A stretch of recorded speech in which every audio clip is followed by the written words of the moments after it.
Oya ka ha bịara bịa dị serious ọ sị ka ha la ga nara list ọ bịa mee ihe nụ n'isi ha erute n'ụlọ ha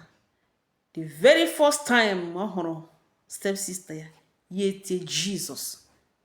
na nwaka wonye ya wee no step sister ya na wee ọ sị step sister ya sị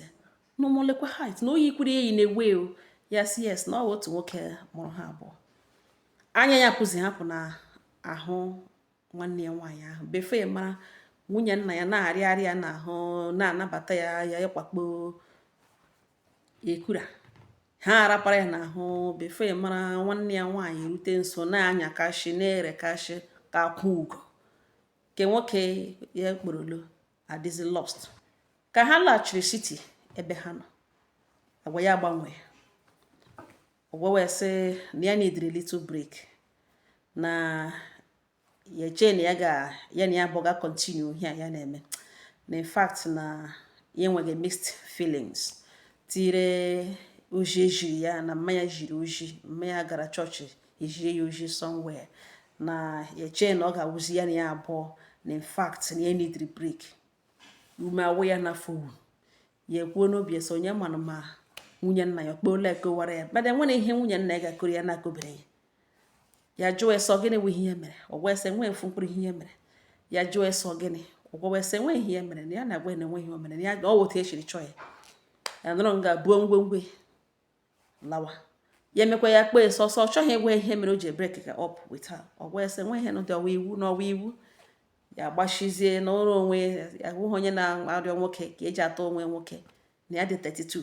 n'oge agabere na Chineke na ga-arọpụtakwara onye dị mma information ọzọ ya nwetara wụ na this guy alaala ga lụọ step sister ya na ọ laala ga lụọ step sister ya nụntara n'ihi na ọ mara mma nwoke nwekwenụ moto ọ na-agba ihu ya gị ya na-eshi ndụ nwa nnọọ mma nwekwe nke ọ na-eme nwee biznes aka shiri ike nwee ụgbọala very fine ka ọ na-agba nọọ ihe bara ha anya ha jiri naanị ha mụha otu ha shetọ nghata this young man ya gaga lụzie step sister ya nụtara lụọ ya kpụrụ ya lakpụrụ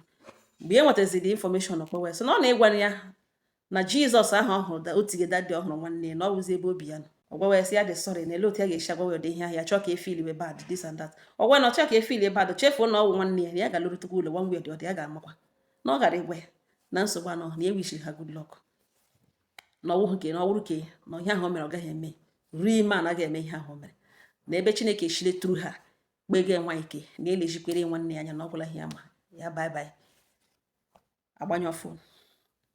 na Chineke na-emeziere ya ebere rọpụtara ya onye ọzọ ya na ya bụ ọnụ na relationship na ha nọ na-akpa na relationship ya na this person na-akpa onye alakikwere na ya alakikwere na onye ahụ na ọ dị more mature na ọ dị okay na onwe dị ha na-asị ya na ọwụ like ọwụ somebody na-eteki decision ya kwụrụ n'okwu ya na ya bụ ọnụzi na relationship nwanne ya nwaanyị nọtara mụọ otu nwa nwoke ọ mụrụ bukashicha hie kashia ya bịa na-enweta ihe information na nke nwoke di ya na-akọ ya ọkọkọ na ọma ha ehicha ụlọ na-enwe otu mkpụrụ ihe ọrụ nwa na ọ bụla iri ya ebuge just otu nwa nwoke ọ mụrụ bukashicha hie kashia bukashia ka mme ote ihe nke ya na-anụzi na ya na ya bụ onwe gị okwu